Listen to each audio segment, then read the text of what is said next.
Hello, sports history fans. I'm Harv Aronson from the Total Sports Recall podcast. You're about to jump into another thrilling sports history moment, but first let's dive into today's sponsor just in time for the holiday season. Introducing Art of Words, the brainchild of word artist Dan Duffy from Philadelphia. Dan meticulously crafts stunning images by handwriting relevant words from some of the greatest sports moments in time.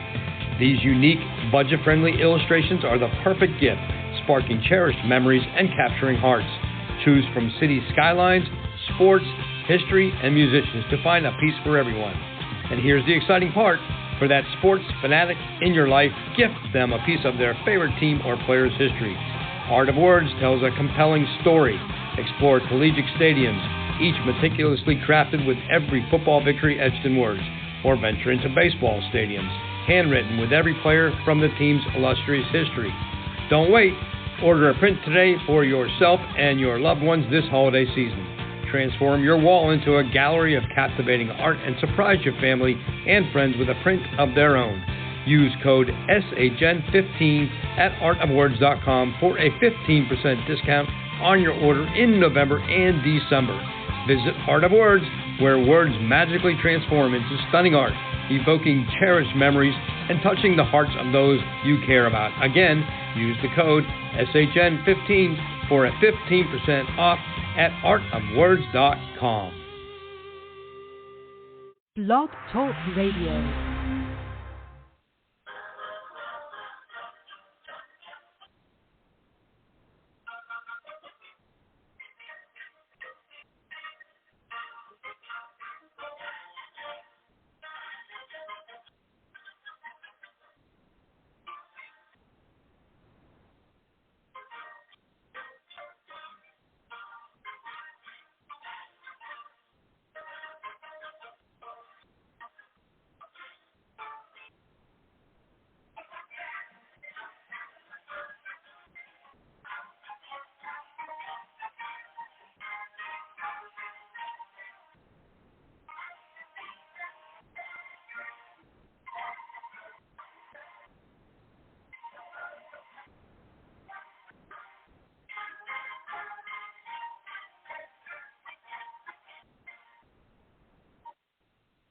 Tonight we'll go back in time to seasons past, when 22 men graced the rugged fields of yesterday, fighting for one more first down, one more yard gain, one final score that would bring victory after 60 minutes of battle on the gridiron.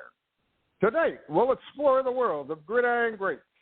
Welcome to Gridiron Greats, football history on its memorabilia on the Gridiron Greats Publishing and Broadcasting Network. In conjunction with Swick Enterprises, and we're live from the Southport, North Carolina home of Gridiron Greats magazine.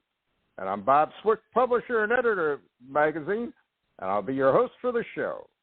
Gridiron Greats is the only publication in America that focuses upon the history and memorabilia of the North American football game since its inception in 1869.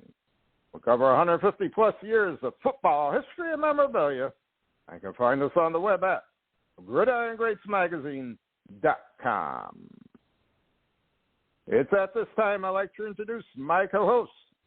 He's a senior contributing writer to Gridiron Greats Magazine, a football memorabilia historian, specializing in pre-World War II items, in particular Red Grange, and also Seattle Seahawk items, in particular Steve Larger. He hails from Portland, Oregon. Mr. Joe Squires. Joe, welcome to the show this evening. Very excited for today's show. We got a big show coming up, but before we get started, we're going to chat a little, and we're going to talk about auctions and what's going on with the auction world, Joe. For our listeners, Bob and I spend a lot of time texting each other, between shows. One of my favorite topics is auctions. I, as I've mentioned before, am an auction hound. I love auctions. Whenever people are like, are there too many auctions? Is the market saturated? My response is always an emphatic no. I love auctions. I love seeing stuff that comes up for sale. I love looking, perusing, tracking, you name it. and I don't know if anyone's noticed, but right now there's not a lot of auctions going on. Heritage just ended an auction. There wasn't that much interesting in that auction. Huggins and Scott, which is usually good for one or two really cool things. I was very excited. It opened, I think, on Wednesday, and I logged in early and went and looked through it, and not much.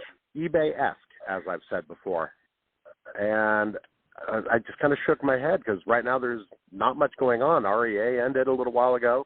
They're about 3 weeks away from one of their monthlies.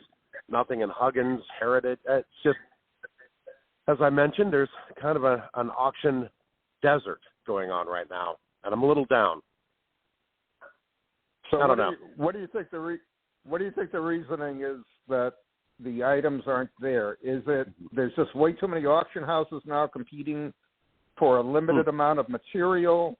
Is there a situation going on where longtime collectors or collectors in general are not trying to sell their items? They're preferring to hold on to them? Is there more private sales going on? Show sales? What are your thoughts about that?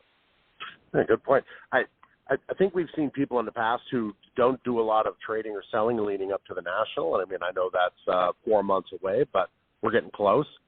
Al Crisafulli, who owns Love of the Game, remember he was on the show about 6 months ago. He's mentioned to me before, he sets up at shows, et cetera. He's mentioned before that football collectors tend to hold on to their stuff. They buy and hold. They love hanging on to collectibles.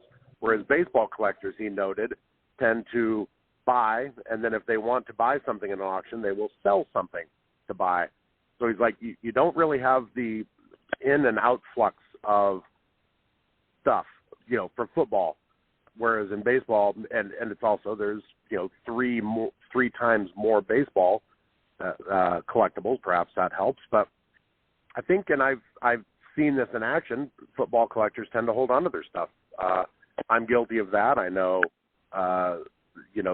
Jeff is guilty of that. A lot of the collectors we know hang on to their stuff. Once you get it, you're like, oh, I love this piece. I don't want to get rid of it. Very rarely do you see somebody exiting, what they've collected.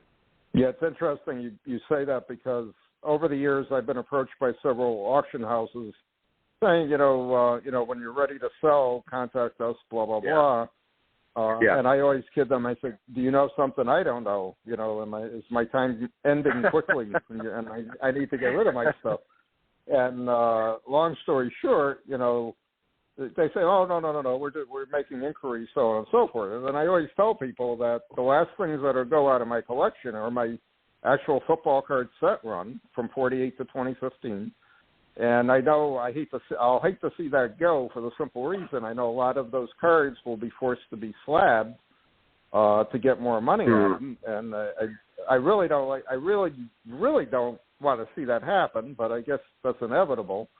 And my Packers collections that I've spent a lifetime putting together, those are the last two areas that are going to go. Everything else I got is pretty much expendable, it's sellable, so on and so forth. So that also brings me to, we talked a little bit about this before, and I am going to mention it. There are some collectors out there who I feel are somewhat unrealistic on how much they want to pay for an item. And I use a simple example for all intents and purposes. Say you have a card that's worth in a book value is $100.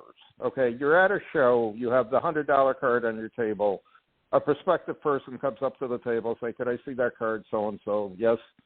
What are you looking for? I said, well, the price is $100, and I would always say I could do a little better, blah, blah, blah. So then they're hemming and hawing, and then they say, well, I'll give you $25 for it. So to me, you're not serious about wanting to buy the card by offering me such a low ball bid. Now, that person or that mentality of that type of negotiation is that I'm going to really try to, get this card cheap, blah, blah, blah, so on and so forth. And maybe one time out of 100 it works for him, and the other 99 times it doesn't. If you do that to me, I respectfully take the card from you and say, I'm not interested at that price, so on and so forth. Then they'll make a second trip around the table. Second trip around the table, said, well, what are you really going to sell it for? What do you want to? So at that point, since you've annoyed me with the $25 bid, I'm going to really nickel and dime you now. I say, well, I want $90 for it. Oh, that's way too high. That's way too high. Okay, make me an offer. I said, and then I'll say, make me a realistic offer. So then they go up to $50. So they say, it's only worth $50. That's half of $100. I said, okay, I'm not going to sell it for $50. And if they really want it, then you got to play the big game going back and forth on how much you want to sell it. And I'm saying to myself, I was thinking about it actually today. It's funny. I did my first show in 1983, so it's 40 years ago. And I'm doing a local show here in Wilmington in May, and then I got the national in July that I'll be doing. And I'm saying to myself, it's interesting over 40 years how the whole hobby has transpired and changed, evolved, so on and so forth. And I remember at the last local show I did down here, I had a younger guy, probably in his 20s. He said to me, how come you don't have any graded cards? And I said, I don't really do anything with graded cards. I really don't like them, so I don't sell them. I don't collect them, and I don't sell them. And he was just fascinated I actually said that to him. So he says, well, is there a market for all this stuff? Because I have paper items, I have publications, so on and so forth. I do have cards, but the cards aren't graded. And, I engaged him to try to educate him. I said, what you're looking at on my table is a lot of historical stuff. And it's stuff you should be reading and learning about the game, whatever you collect type of stuff. And I think in a way, I kind of woke him up a little. And I gave him a couple copies of the magazine. I gave him a Sports Illustrated I had. He kept looking at it. And I said, just take these. And I said, read them. I said, when you get time, read them. Oh, that's good. Something. And you've got the insight from being behind the table. You've got the insight from being behind the table. I've sat behind, John Spano's table a few times, Josh Adams and yours, and I lack the patience for someone coming up and saying, "I'll give you $20 for that $100 card." I don't know. I think you touched on a lot of it. Private transactions, the football community is pretty tight, so people tend to know each other. You tend to know who's got what, and if you decide to make a run at it, right, I know. But you're always looking for those outliers. Just that I love when an auction opens up a good one, a Huggins, a good REA, and Mile High's coming up. I love it, and I'm just always looking for that one or two things. As my wife says, it's like, have a little bit of money burning a hole in my pocket. But I'm just always looking for one or two good things, and it just seems like that hasn't happened in about 4 or 5 months, Yeah, I believe it. And I could see it, too. I mean, I'm seeing stuff that, to me is not auction worthy, number one. And number two, I feel bad whoever consigned it because they're not going to get any money for it type of thing. So, it's an interesting market, to say the least, and it's interesting to see, how it plays out, especially as material becomes more difficult to obtain. And again, if you're an auction house, especially if you're a smaller auction house, you're constantly looking for material. And, you're trying to find stuff, so on and so forth. And, if you're a dealer, in a way, depending on what you have, you're always looking for inventory at the same time, too. And, I did it. I used to do a show back in the late 80s, and any money I made, I would just buy material with it. So I had more inventory. Until the point in the mid-90s, that was it. I was done. I knew I did not want to be a dealer full-time. This was a hobby more than anything else. We call that. Yeah, exactly. So, but it'll be interesting. It'll be interesting to see, in my opinion, what's going to be at the National this year, because I saw what was at the National last year, and I was not really overly impressed with what was there. And back in Chicago, in Rosemont there at the Convention Center, it's going to be a little better because I think you have a better mix of dealers than you did in Atlantic City this past year, where you had definitely the East Coast influence more than anything else. So, either way. I know you'll be in check and informed on auctions coming up over the next few months. Hey, I might be popping smoke here on some upcoming auctions, but a gentleman on VFC had some amazing unopened that he threw out a couple months ago, and I inquired, as I am really loving my unopened collection lately, including a 52 Bowman large nickel pack. I literally only 4 of these have been graded by PSA. This one was in a GAI pack, and it's hard to know if it's good GAI or bad GAI, when Baker was there. Right. So inquired. We had a couple emails back and forth, and the gentleman decided to just consign it to Mile High. So I am looking forward to a Mile High auction here, hopefully in the next month or so. Good for you. It popping, because I know there's some good unopened that are going to be in that auction. So. And you heard it first tonight on our podcast, Gridiron Greats. I'm pretty sure this member of VFC won't mind me, I know. dripping out, as it's all good for him getting his money. But yeah, pretty rare stuff. I used to have a 52 Bowman nickel pack. I remember trading it a PSA 8 Dutch Clark 35 Chickle at a Chicago National about 10 years ago. So, wow. And one of those really cool trades. So, yeah, loved it. That's good. All right, our special guest is here tonight, and I don't want to keep him waiting. I'd like to introduce him at this time. Our special guest tonight is recognized as one of the leading authorities on the history of professional football in the country.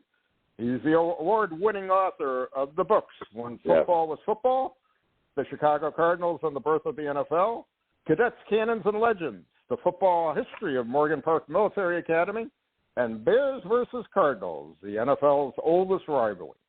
He's a lifelong resident of the South Side of Chicago.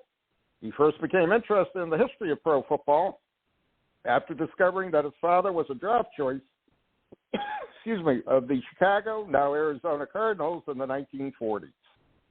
Because of his knowledge of the early days of the professional game, he has been a resource for articles or reports in Sports Illustrated, the New York Times, Chicago Magazine, the Chicago Sun-Times, the Chicago Tribune, the Daily Southtown, the Arizona Republic, NBC Sunday Night Football, CBS Sunday Football, ESPN, and many others.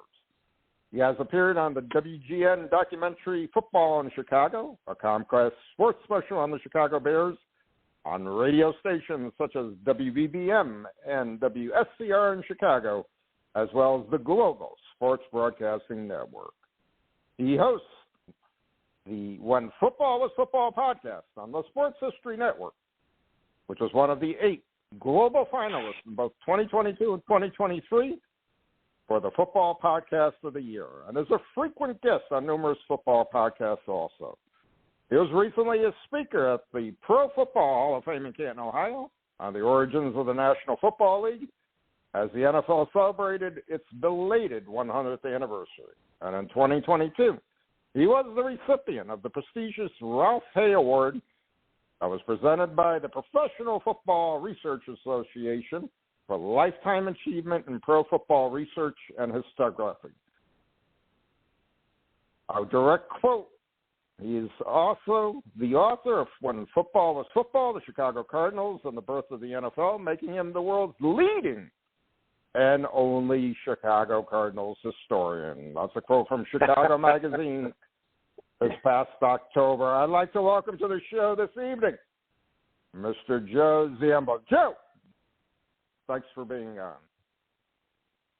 Well, Bob and Joe, thank you so much. What a profound introduction. You can see I don't take myself real seriously with that Chicago Magazine quote. I probably am a Cardinals historian. But thank you for taking this risk. I heard all this great news about auctions and shows and a Dutch Clark card, and now the show comes to a screeching halt. So I apologize in advance. Joe, I think, by the way, way, that is the longest guest introduction I've ever heard. I was able to go grab a pop and come back while you're being introduced. Yeah, I think that's got to come out paperback soon. Yeah, in the 10 years we've been doing this, that has been the longest introduction, but it's well noted. I mean, you are, in my opinion, and again, we were talking before the show. I feel like I've known you for years because I've been a member of the PFRA for many, many years now, and I've always read your stuff there, so on and so forth. So I feel like I know you, but we've never communicated. So I'm real happy you took time out of your schedule to come on the show.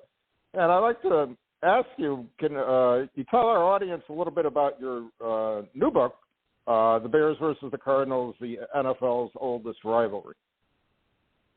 Thank you very much. Yeah, the book came out recently, and it wasn't written specifically for when NBC football comes on and tells us that the Bears and the Packers are the NFL's oldest rivalry. Mm-hmm. But we include some corrections in the book, whether it be about that. But I wanted to go back as kind of a follow-up to my earlier book on the Cardinals and go a little deeper and to perhaps some misquotes or miscues in the history of both teams, and as well as add stories that I really enjoyed finding over the years in my research. And research has changed quite a bit. For those of us who try and be football historians, we've gotten away from sitting for hours in front of a microfilm machine and hoping it works and hoping you can read your copies, to where online now we can find out so much information. So using the combination of time research and some of the new techniques for technology, I tried to recreate the history of the two teams, who are the two oldest NFL teams. The Bears and the Cardinals are the only ones left from 1920 when the league started. So kind of supporting that, I went back and talked about when the Cardinals really started and found out stuff about George Ellis of the Bears and when he went to high school and college. And as far as I know, much of this information has never been published before. So the whole idea behind the book, which actually I started, I think, 2010, was to provide additional information on the history of both teams, but show how intense and ferocious the rivalry was from 1920 through 1960 when the Cardinals left for St. Louis. Mm. Yeah. Wow, very nice. Joe, this is Joe here as well. In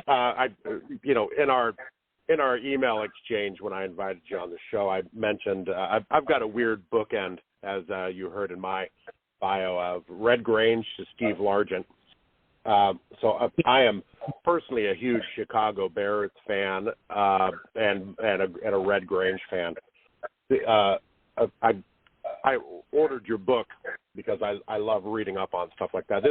Your book is one of the best I've read on the topic, seriously, and I am really enjoying it. I'm about 75% of the way through. Just you touch on, you really dive into details on some really, really good, just history of the teams, and I really appreciate you writing stuff like this, first of all. And thank you for those kind comments. I hope it didn't help you sleep as well, but thanks for getting through so much of the book so far. It's good. Not very often am I sitting there reading a book while my wife's, like, well, what's that one? I'm like, this. And I'm like, here's a picture of George Howell. It's just, you just did really, really well. And I loved reading it. I try to do a lot of research on people prior, and one of them was I listened to you on another gentleman's podcast, and you mentioned in that, as you were rifling through boxes, and you kind of allude to this in your introduction in your book, you were rifling through boxes of your dad's contents, his stuff, and you bumped into you bumped into something that he played for the Cardinals while he went to training camp. Can you elaborate on that a little bit? How you discovered your dad played for the Cards, what set you on this journey? Oh, thank you. It was a fun experience because my dad was a great football player, but never talked about it. I knew him growing up as a high school football coach, and I hated football because I had to go to all these boring games and sit around during these boring practices And now it's my life. I just can't get enough of it. Football researching. But he had a box, as you mentioned, of stuff. And as we move around through life, we take boxes with us, stuff, souvenirs, maybe mementos. And I never really looked into the box of his stuff. And then one day, I think after our 14th move or so, I said, wow, this stuff we can get rid of. And much to my surprise and delight, right on top was his contract with the Chicago Cardinals. And it was a really lucrative contract. He got paid $110 a game, but he had to provide his own shoes and shoulder pads. That was the NFL in the 1940s. Wow. But he went to a smaller school called Benedictine. No, it used to be called St. Benedict's in Atchison, Kansas. And he was an All-American and there. And way back then, 30s and 40s, there wasn't really this division of schools into 1 and 2. We had schools and we had small schools. So he was considered a small school participant, although they played Creighton and Wichita State and New Mexico State. And then after he got those honors in college, he got drafted by the Cardinals. And that's where some of this old correspondence is so intriguing. For example, even though there was a draft, he had a letter from George Hallis of the Bears that he kept.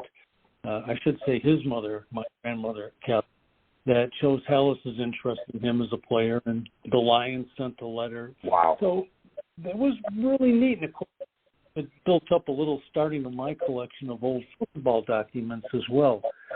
But during the training camp, which was in the south side of Chicago, he got hurt or re-injured his knee. And now would probably be, a minor surgery, arthroscopic. But he chose to check himself out of the hospital and left the camp, saying, which he told me a few years later, not that he ever talked about it, that he can make more money coaching high school football than he could playing professional football, believe it or not. But again, that's how it was way back then. Wow. Did you ever talk to your dad about his football times? I mean, you said you went to – did you play football? You said you went to practices and games. Yeah. Myself, I played part of one season in high school. Because I think of my not liking football, even though I grew up to be about the same size as him, 6'4", and too chubby now, but I might have been able to play a little bit. So, no, I didn't really play football. Played part of 1 year in high school. I played basketball. But as I said, he didn't really talk about it. I was too little to understand what he was talking about when he was coaching. He got out of it in the early 60s and didn't get back into high school coaching. Then we lost him in the early 70s. So we lost him way too soon. But it was after he passed. Yeah. That's when I started being inquisitive because I'd meet players who men or players or other coaches who knew him. When I went to high school, one of the football coaches there asked, "Are you related to Joe Zampa?" And I said, "Yeah, that's my dad." So he was one of the best. And again, you say, well, someday I'm going to probably look it up more. But that took me into his midlife when I finally decided to research it. But no, he didn't really talk about accomplishments. And unless I really dug into it, didn't hear much. And so I thought that he was very humble about it. That greatest generation was pretty humble. Oh, they were, geez. You mentioned you bumped into somebody at a Cardinals reunion who said he was at training camp with your dad? Yes, this was an incredible experience. In 1997, when I was, before I'd ever written a book on the Cardinals, I went and wanted to see if I could meet some of these guys or talk to them if I could. They were celebrating the 50th anniversary of their last NFL championship, which is still the last NFL championship for the franchise. But I was talking to Billy Dewell, who was an all-pro end for the Cardinals, and he didn't put the name together, but I said, yeah, I was looking in for information about interviewing some of you guys and finding out more about my father. And he said, your father, well, what was he like and where was he? He said, well, he would have been at training camp with you back in 1940. And he said, oh. And then when I told him more, he said, you know what, I remember him. he described what he looked like, his big hands, which he was known for, and remember him out because he was a jokester, and just he nailed it. I said, and that really made me happy because although I still hadn't really found out at that time too much about why he left camp, except he had a bad knee, and Billy Duell just really identified him and described him to a T. And then a little later on in my search for collectibles, I found a NFL yearbook from 1940, which listed all the players on the different teams, 32 players from the Cardinals, and my dad was listed there. So that's one of my most treasured publications. His name was listed there. So he made an impression on Coach Jimmy Cleveland, then decided, I guess I better go find something else to not get treated for this bad knee. Yeah. Wow. Kind of reminds me of the Red Grange story. Blew a knee, and something that would be, a 9-month fix now with rehab was basically career deflecting, let's say. Yes. Yeah, he had to sit out a whole year, and even when he came back, he was mostly on defense, as you know. But the treatment is so different now for these guys. Totally. Yeah, exactly. Joe, in your bio, you mentioned you were a speaker at the Pro Football Hall of Fame on the origins of the NFL to help celebrate their 100th anniversary. A question I have, and we've talked about this on the show several times, do you think the NFL does a good job in general celebrating its history? And in your opinion, did they miss an opportunity on their 100th anniversary? What are your thoughts on that?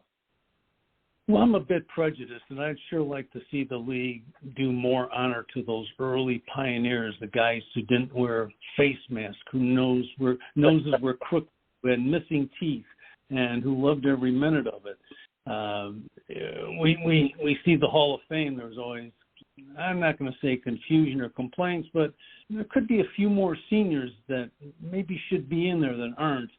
And as the voters get younger and the players are so distant in the past, how can you describe it? You haven't seen them play. Film doesn't exist, so you just have the newspaper stories. But, I would like to see the league open up the Hall of Fame to a few more of these pioneers that meant so much to the league. And if you asked me to identify them, I probably couldn't. But, for example, Chris O'Brien, the guy who founded the Cardinals, I think he should get some consideration. He withstood when the new American Football League came in 1926, held out, and one of the things in the book which I tried to do was to show the great influence that Chris O'Brien had on the early league and how he helped hold it together. Of course, then he sold it for $12,500, and today it's worth $3.2 billion. But you can't really foresee in the future. Well, I always say that the NFL celebrates their history 1970 up after the merger with the AFL, and they seem to ignore. And Joe and I have talked about this numerous times. They have ignored 1921 to 1969 to a large degree, and all the other leagues that came and went throughout that period of time at the same time. So we use as an example that 100-year commercial that they recorded. And we're saying, okay, so this seems to be, a handful of mentions from 50s and 60s, and then everything else is current history, and that's it. And what's the point of that? The league has a very, very large, very, very complex history that should be celebrated, and just to me, it's ignored in too many ways. It's not good. It's not good for the game, in my opinion. Yeah. And that commercial. I'm sorry. Go ahead. That commercial you mentioned was and hilarious, but of course they had one word in there that I liked about it was butkus. But we can't go by that. But no, you're right. Say from 70 where the emphasis was, and it was nice to see him flying across tables, and it was really cool to see all the players. But I'd like to see Patty Driscoll or Red Grange in there, even Curly Lambeau. Some of those early players would have been nice to find a way to sneak them in. Maybe they could have had a picture on the wall behind the flying tables and the cake getting smashed. Yeah, You exactly. have an absolute smile on my face you mentioning those names. I mean, perhaps it's because I'm most of the way through your book, but like the Sunday night football commercial, you notice when they're talking about, all rights are owned by the NFL and, reproduction expressly prohibited. You notice they kind of flash to some players, and the first player up that gets about half a second is Red Grange. Here's half a second of the man who the man who saved the NFL. Mara, the owner of the Giants, wept at the gate receipts, when Grange played the Giants at the end of 25. It's just the man who saved the NFL, literally, and gets half a second at the intro of a game, is his nod. Grange, as you know, had such an impact, and I think even for the Bears itself, and part of my book relies quite a bit on the recently released Dutch Sterneman collection, where Dutch was the coach, Alice of the Bears in the 20s, and his stuff is now at the Hall of Fame. And so for the first time, we're seeing the finances and the actual records, and you can learn so much. I learned, and so I wanted to do a book on that, but kind of combine it into my own research. But for example, when Grange had his first game at Wrigley Field, and we see all sorts of crazy numbers thrown out there, but there it is, the record typed up with the gate receipts that there was about 34,000 people. And everybody else was free trying to get in. But what we don't know, and what I learned from the Sterneman records, was roughly a month before, the Bears couldn't even get Wrigley Field for a Sunday game. They had to play at what was called the DePaul Stadium, DePaul Field at DePaul University, and there was something like 1,100 there. And so the total share that the Bears made, so to speak, was $253,000. Here I am looking again at Grange. Didn't cover their payroll. Yeah. But, of course, when the tour when they went to New York, we never saw 7,000 people at a pro game before. Yep. You nail it. The Sternum numbers I read, because I've heard wild variations of how many people attended that first Thanksgiving game, and you nailed it. I think it was like 31,140 was Dutch's, official, gate store. But you did an amazing job. I had no idea how much C.C. Pyle bent the Bears over with their cut of it. It was like, he got 50%, and you did a really good job reminding us that, by the way, the Bears were named as second on the contract. It's like, you'll provide the Bears in uniform and pay all transport fees. The Bears were a sideshow to the Red Grange show. They were along for the ride. And one neat thing that is also in there, you may have seen it, was Hallis had always complained how there was no money in pro football when he had the first game after they moved to Chicago. And he had to wait as the gate opened so he could steal $10 and go across the street and buy tape to tape the players. He didn't get the big share he thought he would. Sternman and Hallis paid themselves each a $25,000 bonus at the end of the 1925 season, which was humongous money back then. Huge. I mean, that would be the equivalent of about over $1 million now, wouldn't it? I mean, or more. Oh, yeah. I would think so. But sadly, and the Sternman papers show us that it was pretty much gone. The Bears opened up the 1931 season, I believe it was, with $258 in the bank. And I was just shocked when I see these numbers. He got the checkbook of Dutch Sterneman and the Bears in there in the collection. So it just really opened your eyes what was going on in football, or what was not going on. Absolutely. And yours is the first book I've read that gets to incorporate that, that collection, into what I'm reading. So I'm reading these numbers for the first time, which is what makes the book so enjoyable and just so detailed. And I love it. I was kind of poking fun at you in our emails back and forth. The Cardinals championship versus the Pottsville Maroons. I'm also, kind of if you love football history, you love Pottsville, the Maroons. I'm wearing a Pottsville Maroons shirt right now, actually. My wife loves when I put that on. So I was kind of, what is your take on that 1925 championship? The Maroons, who took on, the Notre Dame Four Horsemen, but Notre Dame disavowed any association with it. Beat them. Cardinals redeemed the champion because Joe Carr basically booted the Maroons because of it. Do the Cardinals deserve that championship? Oh, boy, that's a tough one. You are putting the old guy in the spot right here. What I try to do in the book is go deeper than I've seen before and to get information from all sides about the Pottsville situation. It's the most intriguing and probably the most passionate subject in early NFL history. And as you mentioned, for any of the listeners, there was both teams looking to win the championship, and so many things happened off the field that really made things confusing. So what I want to do is provide a fair look at the whole Pottsville and Cardinals situation. As you mentioned, Pottsville was denied a part of the championship because they were basically kicked out of the league by Joe Carr.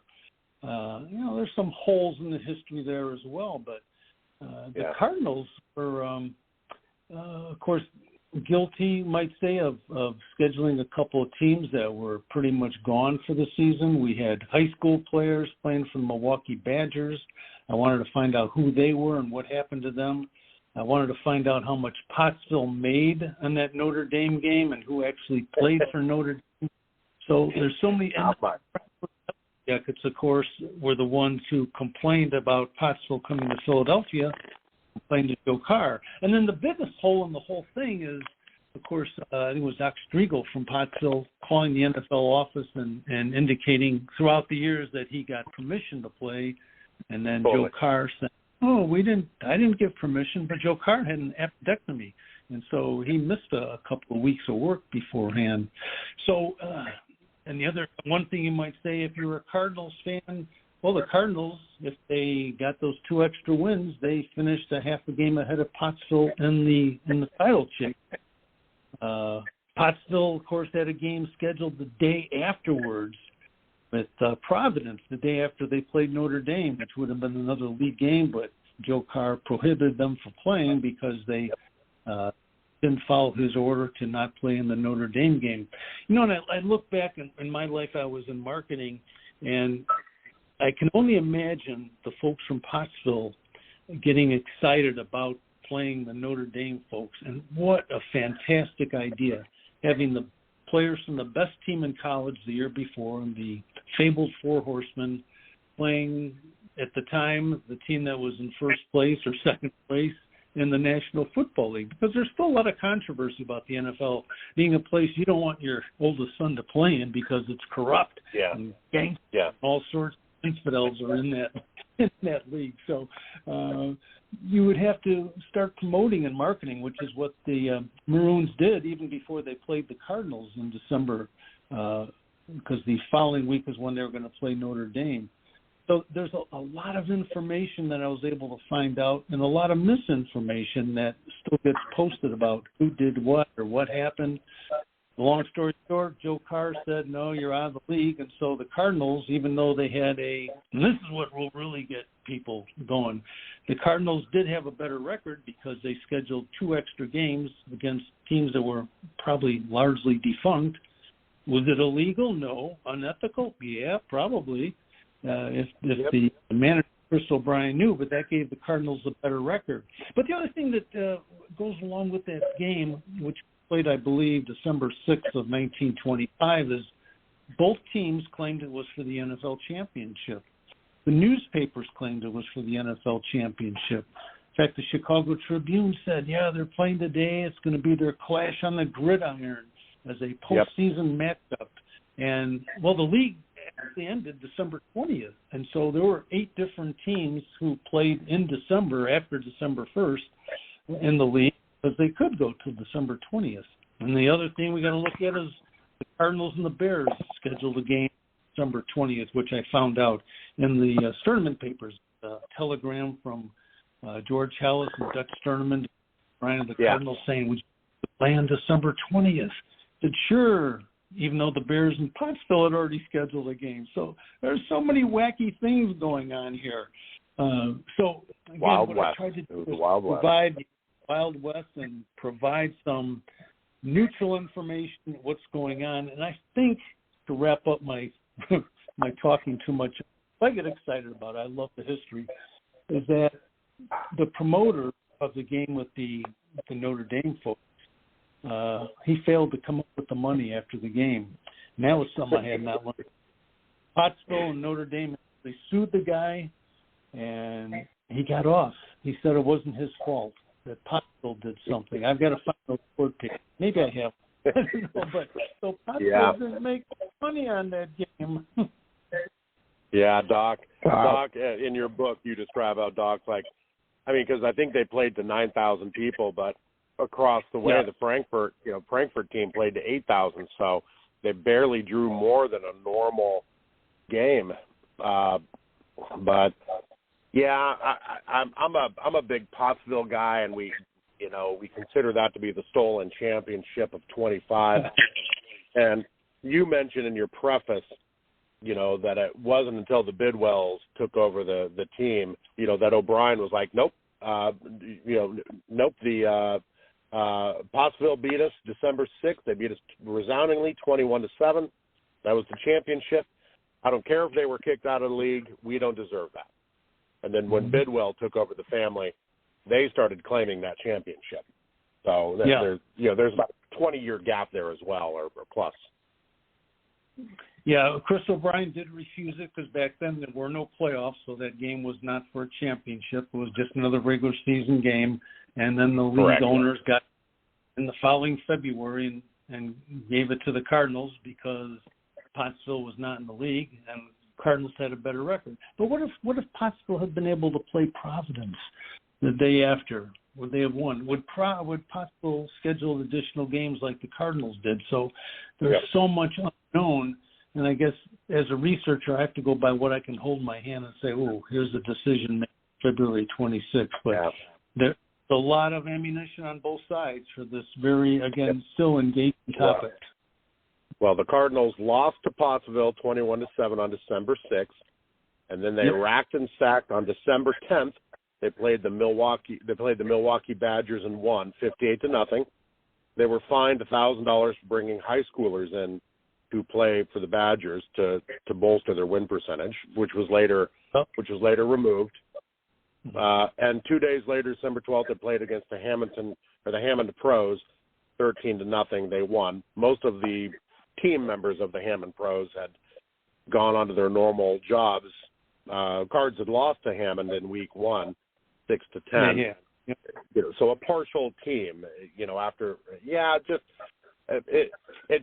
my takeaway from your book and my previous research on it is just, it was literally the wild, wild west. It was just, let's play one more game. Let's stack it with, a partial team, high schoolers, as you noted. And it was just, the win percentage. I mean, it doesn't matter if, Pottsville beat the Cards. It's that, they squeezed in a couple more games. But in your opinion, right here on the record, is that a Cardinals championship? I do support what the NFL did at the time, and I couldn't go back and change it. What's funny, and one thing we haven't discussed, is I believe the NFL owners said they were going to take away the Milwaukee win, and that never happened. And so that would have left the team pretty much with identical records at the time. So, again, one of those things that 98 years later we look at and said, why didn't they do that if they felt so strongly about it? Good point. So, again, difficult subject. Joe, you've interviewed so many different people over the years for your books and for articles you've written, so on and so forth. Do you have any interesting stories you can share with the audience on some of those people you interviewed and you talked to about information for your books and or articles that you've written? Yeah, I think I was able to talk to a whole bunch of old Chicago Cardinals from the 1947 team, and my favorite was Chet Bulger, who was an old tackle out of Auburn. And Chet, every time he would open his mouth to tell a story, I would almost fall out of my chair, but he talked about how one summer his coach, Jimmy Councilman, said, Chet, you got to gain some weight. And Chet said to Jimmy, well, what should I do, Coach? He said, well, I want you to go home and drink a lot of beer and eat a lot of steaks and come back 30 pounds heavier. So I said, what did you do, Chet? He said, well, I followed the coach's order, of course. My wife didn't like it, but I followed the coach's order. And so Chet had great stories. He talked about when NFL players got $2 a game for meal money and how he and his roommate, which is Rob Morrow on the road, put that $2 together and bought a bag of sliders, he called them. Well, in Chicago, sliders are these little tiny hamburgers. I don't know if you guys have the pleasure of not having them there, but they're not very healthy. And he said with the money left over, they each bought a quart of buttermilk. Again, something else which I've never and hopefully will never have to taste. But he said, yeah, we got there the day before the game, and we had our bag of sliders, and we each had our quart of buttermilk, and we sat by the window, opened it, and put our feet up and said, man, it doesn't get any better than this. So, and I didn't interview Bulldog Turner, but I have a favorite quote from him that I use in the book. And Bulldog apparently liked to have a beer or two after a game, and one day he was sitting on a windowsill of a second-floor apartment building and maybe leaned back too far to have that beer, or maybe he had too many beers, but he fell out the window, hit the awning on the first floor, but landed surprisingly on his feet. You know, when a Chicago cop came up, saw him come out land, he said, hey, buddy, what's going on here? And Bulldog slurred a little bit and said, I don't know, Ossifer, but I just got here myself. Oh, my gosh. I've never heard that before. Bulldog. Wow. You know, and probably the most inspirational gentleman I met was Mats Tonelli. You may have heard about him, who left right before World War II started. He was a star fullback at Notre Dame. And he volunteered even before we were at war, and unfortunately was in the Philippines the day after Pearl Harbor happened. He was captured and spent the entire war in Japanese prison camps, including being part of the battalion. And his tale is so inspiring, how they marched the prisoners 60 miles. It doesn't seem like 60 miles be that bad, but in the tropical heat without food or water, it was devastating. And Mats told the story about the only way they survived was they would put their shirts out at night, and hopefully they would have dew on it in the morning that they could squeeze out and drink, and what he went through. But he came back, which was an amazing story, in August of 45. And he told the story about how he was hospitalized. He had gone from 210 pounds down to 90 pounds. Oh, my God.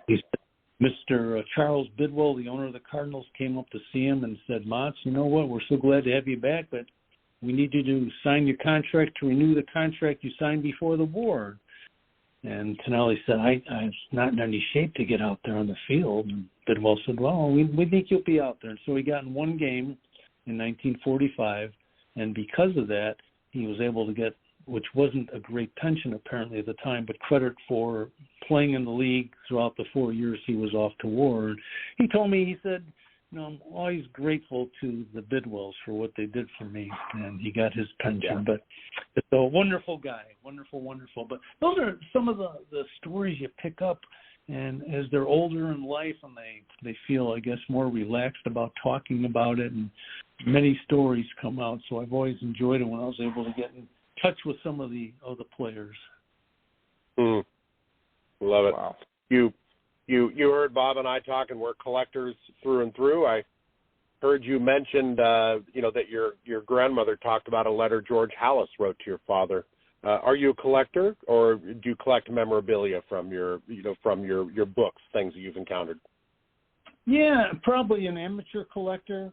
I started out with baseball stuff, And I have one of those familiar stories where I collected magazines, baseball and football throughout my early days, and went to college and came back, and this huge pile, which I would love to have today, was no longer there. My mom thought it was cutting dust, but she did not get to my baseball cards. So although I do not have a Mickey Mantle rookie card, I got some early Mickeys in there, and Hank Aaron, Willie Mays. So I don't collect it per se anymore, but I still have everything. And, we're just talking, Bob was talking about the national show coming up in Chicago. I was planning on going to that. I thought maybe I'll someone look at these things. But it's the same week as our Professional Football Researchers Association meeting in Pittsburgh. So maybe I'll divide myself so I can be in both spots. But I do collect now anything documents, autographs of Chicago Cardinals only, not programs. I tried to find out stuff that's interesting, whether it be a contract. My most favorite possession, I think, is Ernie Nevers, you may have heard of, in 1929, scored all 40 points for the Cardinals when they defeated the Bears. I think it was 40-6. It's still the longest individual record, or the oldest individual record in the National Football League, but I was able to find a letter he wrote to someone talking about that game and get it framed up with his photo and autograph. So that's my favorite, which is proudly in my office. So that kind of stuff is what I'm looking for. That's really cool. Where is that Grange letter, or excuse me, that Hallis letter that Mr. Hallis wrote to your dad to try and entice him to the Bears? Yeah, still have that at home in a frame along with my dad's contract and that infamous letter. Jimmy Councilman saying, "Yeah, look forward to training camp. Bring your own shoes and shoulder pads." And then later years, I've been collecting, going back to baseball, and trying to get autographs from players that I knew as a kid. Of course, they're not around too much anymore, but got Joe DiMaggio and Ted Williams and Mickey Mantle, of course. So those are nice to have. A lot of those I have framed in a collection in my house. That's really cool. Sorry, go ahead, Bob. I was just going to say, we only got a couple more minutes. And I want our audience to, if you could, Joe, tell our audience how they can purchase your book and any other information you'd like to share with them on it.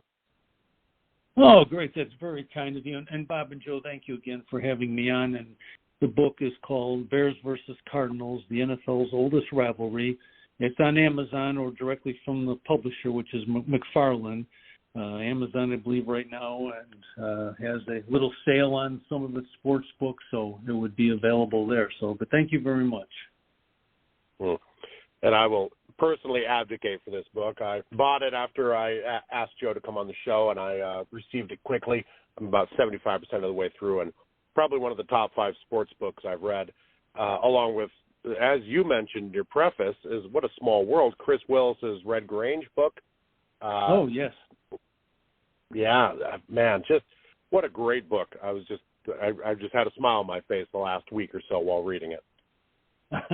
Great. Thank you so much. And I always recommend folks to check out Chris's books. We've collaborated on each other's projects the last 3 years. He's amazing. So it's wonderful. I always look forward to reading his stuff. And the new book he's got out, Uncle Nagurski, is great.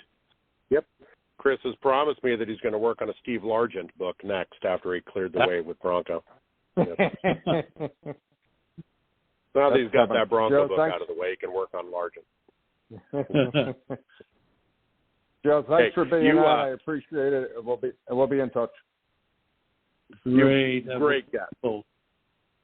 Appreciate it. And, thank you, good luck. Thank you so much. Take care. Bye now. Joe Ziemba, author. Pick up his book, and we're down to 2 minutes. Joe, 2-minute warning. I'm going to hand off to you what you pick up on tonight's show. Bob, no kidding. One of the best books I've read. I highly recommend it. I have about half a page of notes that I just wanted to ask Joe that I'll probably follow up on. And it's funny. I'd hit certain things and I'd just be like, that's amazing. I mean, Patty Driscoll owning a third of the Bears at some point, and then getting sued for being under contract with the Chicago Cardinals. And it's like, well, whatever happened to that? Does Patty, did they deal with that off? I don't know. He really, in his book, he really hammered down on the point that obviously Halas was entertaining bringing Grange on while he was still a college athlete, which was strictly forbidden in the NFL at the time. But, obviously he played his last college game against Ohio and then 3 days later sat on the bench in Chicago for a game and then played that Thanksgiving game against the Cardinals. That was a 0-0 tie. Really brought up a good point about the timing of it all. But Grange was able to say, I've not signed a single thing. The arrangement was with C.C. Pyle and with George Halas for C.C. Pyle to bring Grange. And it was so much stuff going on back then in the NFL, and the best way to describe it is literally the Wild Wild West. It's such a good book. Right. Great book. I highly recommend it also. We're out of time. Again, check out our website, gridirongreatsmagazine.com. Until next time, thanks for listening. Ran it up to the wire, huh, Bob? I love it.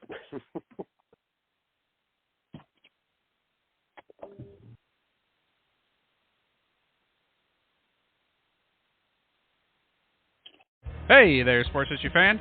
This is Arnie Chapman, a.k.a. the Football History Dude, and I wanted to thank you for stopping by to listen to another episode here on the Sports History Network. Our podcasters are passionate about uncovering and sharing sports stories from yesteryear. And if you didn't know it already, we have over 30 shows across the network covering all sorts of sports history topics. In fact, here's a glimpse into one of our awesome podcasts here on the network. Each week, the official Football Learning Academy podcast will take you deep into the history of pro football through interviews with players, coaches, or administrators in the NFL, as well as interviews with Pro Football Hall of Fame selectors, authors, and historians. You'll learn how the game evolved and important moments that shaped the sport into what it is today. And don't miss the Pro Football History Nugget of the Week. Listen to the official Football Learning Academy podcast on the Sports History Network. How about that? I bet you're super hyped to go listen to that new podcast, right? Well, to learn about this show and all the other podcasts on the network, head over to sportshistorynetwork.com/podcast. Again, that's sportshistorynetwork.com/podcast. Head over there today to find your next favorite sports history podcast.